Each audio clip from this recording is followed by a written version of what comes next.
no verão de 1941, enquanto o mundo ainda tentava compreender a velocidade brutal da ofensiva alemã contra a União Soviética, uma cidade antiga, carregada de história e simbolismo, tornava-se o centro de um confronto que mudaria silenciosamente o rumo da guerra no leste. Smolensk não foi apenas mais uma batalha no mapa da Operação Barbarossa. Ela foi o primeiro grande aviso de que a guerra contra a URSS não seria curta, nem simples, nem barata. Após o colapso inicial das defesas soviéticas nas fronteiras, a Wehrmacht avançava com uma confiança quase arrogante. Minsk havia caído, centenas de milhares de soldados soviéticos estavam cercados ou capturados, e o caminho para Moscou parecia aberto. Para os generais alemães, Smolensk deveria ser apenas mais uma etapa no cronograma da Blitzkrieg, um ponto de passagem antes do golpe final contra a capital soviética. Mas a guerra não respeita cronogramas. Smolensk era mais do que uma cidade estratégica. Era uma porta histórica de acesso a Moscou, defendida por séculos contra invasões vindas do oeste. Napoleão havia passado por ali. Agora, em julho de 1941, os blindados de Hitler faziam o mesmo caminho. Contudo, desta vez, algo começou a sair do controle alemão. Pela primeira vez desde o início da invasão, o Exército Vermelho não apenas recuava em desordem, ele resistia, contra-atacava e ganhava tempo. A Batalha de Smolensk marcou o momento em que a ilusão da guerra relâmpago começou a rachar. Os alemães venceram no papel, cercaram exércitos soviéticos, tomaram a cidade, mas pagaram um preço que não haviam calculado. Dias viraram semanas. Semanas viraram um atraso fatal. Cada hora perdida diante de Smolensk empurrava a Wehrmacht para mais perto do inverno russo, mais longe da vitória decisiva. Enquanto tanques queimavam, cidades eram reduzidas a escombros e milhões de soldados eram lançados num caos absoluto, Smolensk transformava-se no primeiro grande campo de atrito entre duas visões de guerra: a precisão alemã contra a resistência brutal soviética. E, sem que Berlim percebesse plenamente, ali nascia o embrião do fracasso que mais tarde se chamaria Moscou, Stalingrado e Kursk. Esta não é apenas a história de uma batalha esquecida. É a história do momento em que a Alemanha começou a perder o controle da guerra no leste, mesmo enquanto ainda avançava. Quando a Operação Barbarossa foi lançada em 22 de junho de 1941, o plano alemão era claro, audacioso e perigosamente confiante: destruir o Exército Vermelho em grandes cercos próximos à fronteira, avançar rapidamente para o interior da União Soviética e capturar Moscou antes do inverno. Dentro desse plano, Smolensk ocupava uma posição crucial. A cidade ficava exatamente no eixo central da ofensiva do Grupo de Exército Centro, comandado por Fedor von Bock, a principal força destinada a tomar a capital soviética. Após a queda de Minsk, no fim de junho, a Wehrmacht parecia imparável.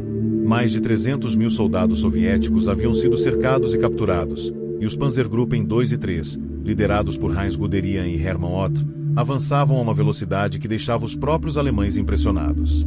Para Berlim, Smolensk deveria cair em poucos dias, repetindo o padrão de colapso visto nas batalhas anteriores. Mas a realidade no campo começava a mudar. Diferente do que ocorrerá nas fronteiras, o comando soviético começou a reagir com mais coordenação. Stalin, ainda em choque com a invasão, autorizou a mobilização de novos exércitos de reserva, enviados às pressas para tentar conter o avanço alemão. Mal treinados, mal equipados e frequentemente lançados ao combate sem preparação adequada, esses soldados tinham um único objetivo: atrasar o inimigo a qualquer custo.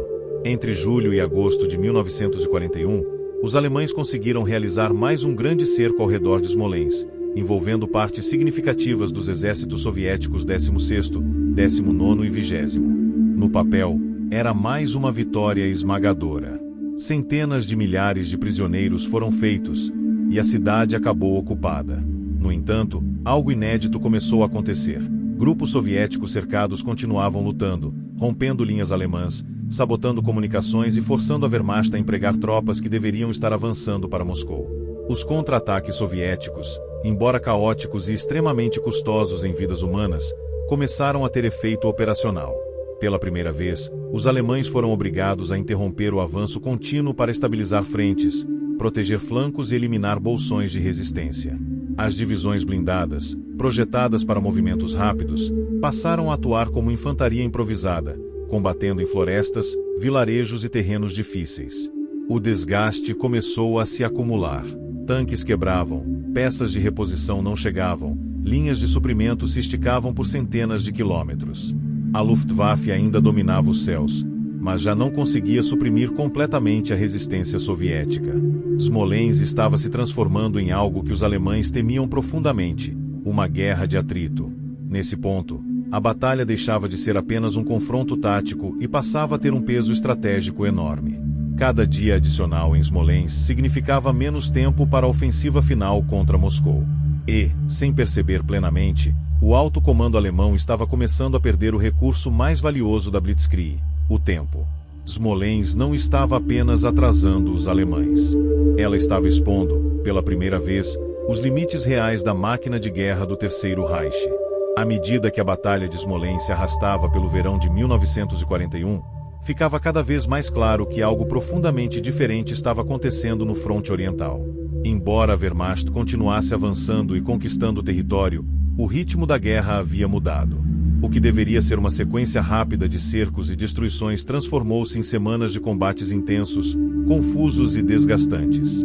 Smolensk estava custando à Alemanha algo que ela não podia repor facilmente: tempo, homens experientes e coesão operacional.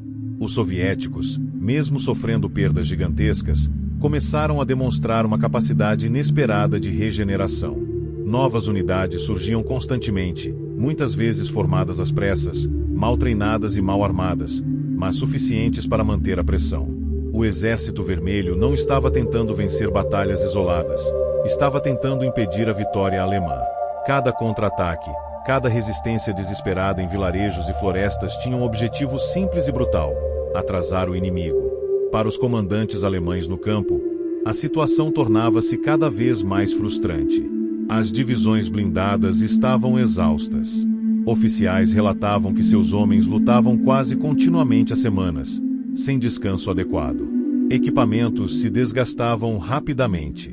Caminhões e tanques quebrados ficavam abandonados à beira das estradas.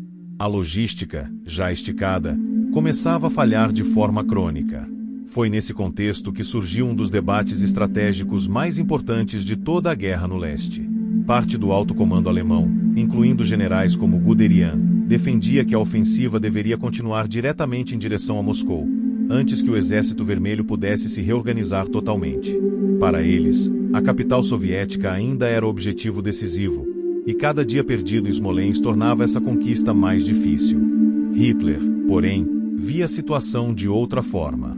Preocupado com os flancos do avanço e com a resistência soviética no sul e no norte, ele decidiu desviar forças do Grupo de Exército Centro para apoiar operações na Ucrânia e em Leningrado. Essa decisão teve consequências profundas. As unidades que poderiam ter sido usadas para um ataque imediato a Moscou foram empregadas em outras frentes, atrasando ainda mais a ofensiva principal. Smolensk, portanto, tornou-se mais do que um campo de batalha. Ela passou a ser um ponto de inflexão estratégico, onde a Alemanha perdeu a oportunidade de manter a iniciativa absoluta. O atraso acumulado ali empurrou a campanha para o outono, aproximando a Wehrmacht do inverno russo sem que seus objetivos principais tivessem sido alcançados. Do lado soviético, o efeito foi o oposto. Cada semana adicional permitiu a reorganização da defesa em profundidade, a evacuação de indústrias vitais para o leste e o fortalecimento da retaguarda. Moscou ganhava tempo para se preparar. Tropas começavam a chegar. Linhas defensivas eram construídas. O caos inicial da invasão dava lugar a uma resistência mais estruturada. Quando a Batalha de Smolensk finalmente perdeu intensidade, no final de agosto de 1941, a Alemanha havia vencido no mapa, mas perdido no relógio. A Blitzkrieg, que dependia de decisões rápidas e colapsos imediatos, estava sendo lentamente neutralizada por uma guerra de desgaste que favorecia o inimigo. Smolensk não foi o fim da ofensiva alemã. Moscou ainda seria atacada. Mas, naquele ponto, algo essencial já havia mudado. A Alemanha não estava mais correndo rumo à vitória. Estava sendo arrastada, passo a passo, para uma guerra longa, exatamente o tipo de guerra que não podia vencer. A Batalha de Smolensk raramente aparece como protagonista quando se fala da Segunda Guerra Mundial no leste. Não foi o maior cerco, não teve o impacto simbólico de Moscou, nem o peso emocional de Stalingrado. Ainda assim, Smolensk ocupa um lugar silencioso e decisivo na história do conflito, porque foi ali que a guerra começou a escapar do controle alemão, mesmo enquanto a Wehrmacht ainda avançava. Do ponto de vista militar imediato, a Alemanha venceu em Smolensk. A cidade foi tomada, grandes forças soviéticas foram cercadas, centenas de milhares de prisioneiros foram feitos. No papel, parecia mais uma confirmação da eficiência alemã. Mas a guerra real não se decide apenas por mapas pintados ou números de prisioneiros. Ela se decide pelo tempo, pelo desgaste acumulado e pelas oportunidades perdidas.